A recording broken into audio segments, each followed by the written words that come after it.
let's separate confidence, which is a big deal, and stimulus, which is also what I was talking about in the caption you read. As far as China's concerned, yeah, China's a house of cards. It's going to collapse. It's going to be ugly.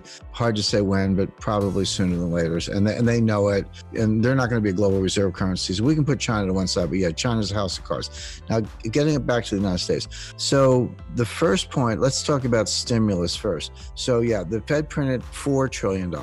We had $1 trillion, what are called baseline budget deficits going into the pandemic. So with no pandemic, we were going to have $1 trillion deficit in 2020 and 2021. Now, Congress put $3 trillion on top of that with rescue and bailout programs last March, April, and May. That was the CARES program, payroll protection plan, aid to hospitals, extended unemployment benefits, higher unemployment benefits, et cetera. I'm not saying any of those things were bad. It was needed to keep things from getting a lot worse.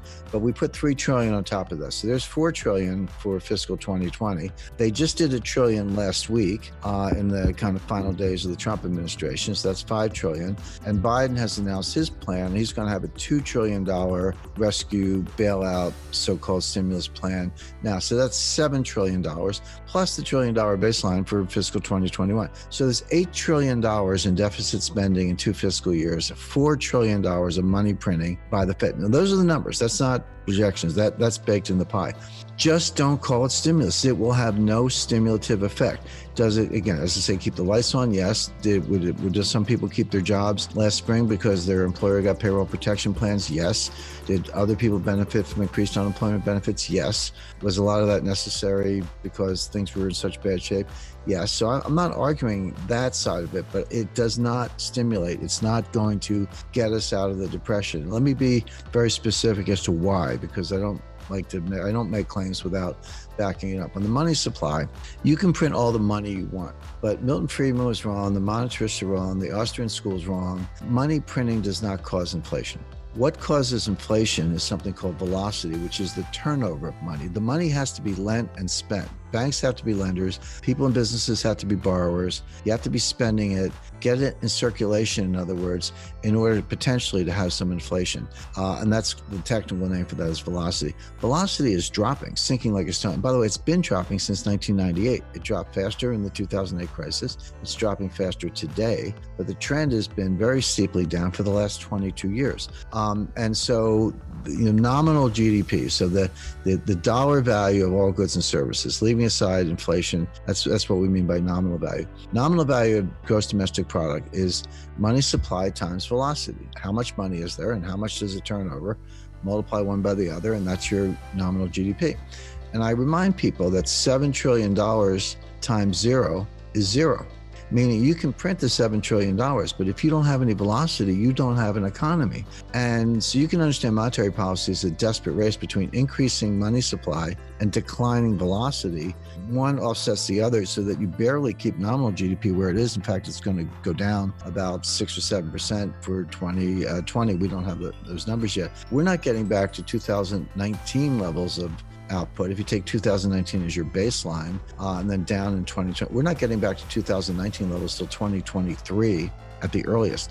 We're not getting back to 2019 levels of job creation, the number of people who have jobs until 2025 at the earliest. That's why I call it a depression, not a recession. Now flip over to fiscal policies. Like, hey, they're sending everybody $2,000 checks, and they are. The people are going to get those checks. And so the Wall Street, which usually gets things wrong. That's the first thing you got to know about Wall Street, because they don't really care about you. They care about rap fees and how they make money.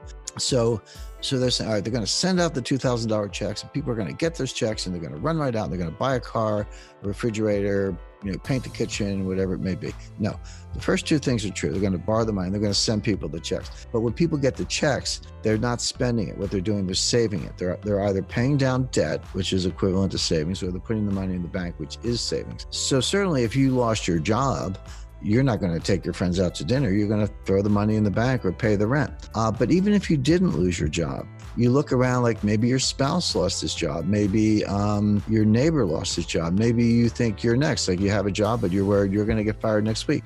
So you save it. And the name for that, economists call that precautionary savings, or, plain English, it's saving for a rainy day, except it's raining everywhere. So So they are going to send the checks out, but people aren't going to spend it. And that's the reason you're not going to get the stimulative effect. But you are going to increase the deficit, which gets back to this debt to GDP ratio. So take the total debt divided by GDP, and that's some ratio. The research is very convincing, very clear. A number of studies show this, that up to about 90%, so 90% debt to GDP, you get a little bit of something called a Keynesian multiplier, meaning you borrow $1, you spend $1, and you get $1.10 of GDP, or you get $1.05 of GDP. And it works maybe temporarily, but it works when people won't spend the money the government can. That's the idea. But when the debt to GDP ratio goes above 90%, that's what physicists call a critical threshold or a phase transition. Now you're through the looking glass. Now the Keynesian multiplier drops below 1, meaning you borrow $1, you spend $1, but you only get 90 cents of GDP. But meanwhile, the debt went up $1. So what's happening to the debt to GDP ratio? This is going up dollar for dollar, but this is going up 90 cents on the dollar. So the ratio is getting worse. Guess what the US debt to GDP ratio is today? The answer is it's about 135%. So we're way past that 90% threshold. And by the way, who's in that club? I can tell you, Lebanon, Greece, and Italy. So there's your lunch table for four, the four super debtors league. And it just gets worse. And that ratio past 90% is a headwind to growth, because people look at it and like, hey, I don't have a PhD in economics, but I just don't like what I see. And people understand correctly, and this is the behavioral adaptation that policymakers in Wall Street do not understand. But the behavioral adaptation is people look at it and say, I don't know how this is going to end, but it's going to end. We're either going to have a default, or we're going to have something like hyperinflation to make the debt go away, or they're going to raise my taxes. Not sure which, maybe all of the above, but I have to save more money to meet my lifetime goals in the face of some bad outcome that's going to come out of this. That's the real world behavior, and economists know very little about the real world. So the point is, increasing the money supply doesn't work because velocity is declining. Increasing deficits doesn't work because people are saving, not spending, and they're preparing for worse outcomes. You can call it money printing or spending, but don't call it stimulus, because it doesn't stimulate. We're not getting out of this. And that's why I call my book The New Great Depression.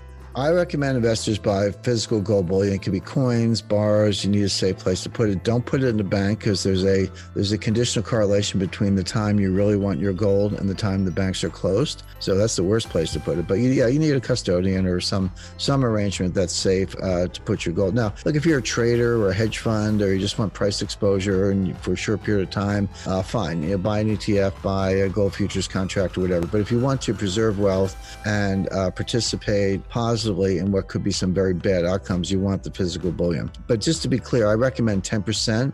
People always want to put words in your mouth. They go, Jim Rickards says sell everything and buy gold. I never said that. I think it's a really bad idea. My recommendation would be buy up to 10%.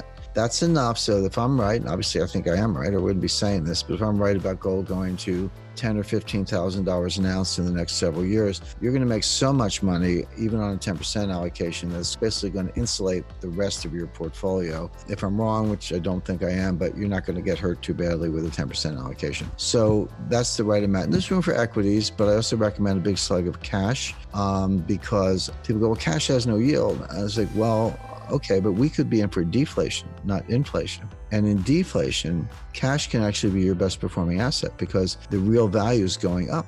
Your purchasing power is going up. So it makes it a winner and also reduces portfolio volatility. And finally, cash has embedded optionality. If you're the person with cash, visibility is not great right now. I do forecasting all day long, but I would say that there's a very high degree of uncertainty. That'll become more clear with the passage of time. So if you're the person with cash, as you get visibility, you can pivot. Maybe you want to buy more gold. Maybe you say, hey, it's all good. Let's buy some stocks. Maybe it's time to buy private equity. But you have those choices. But if you put all your bets down now, it can be very difficult to get out of them if you change your mind. Henry Kravis runs a good private equity fund, but don't try getting your money back early from Henry Kravis, not before 7 years. So cash gives you that optionality that lets you be the buyer when everyone else is selling, for example. And treasury notes will do well because interest rates are going to go lower. So a slice of equities, a slice of treasury notes, big slice of cash, 10% gold. And there's room for some residential real estate, not commercial real estate. That has not hit bottom, but residential real estate in certain cities should do well.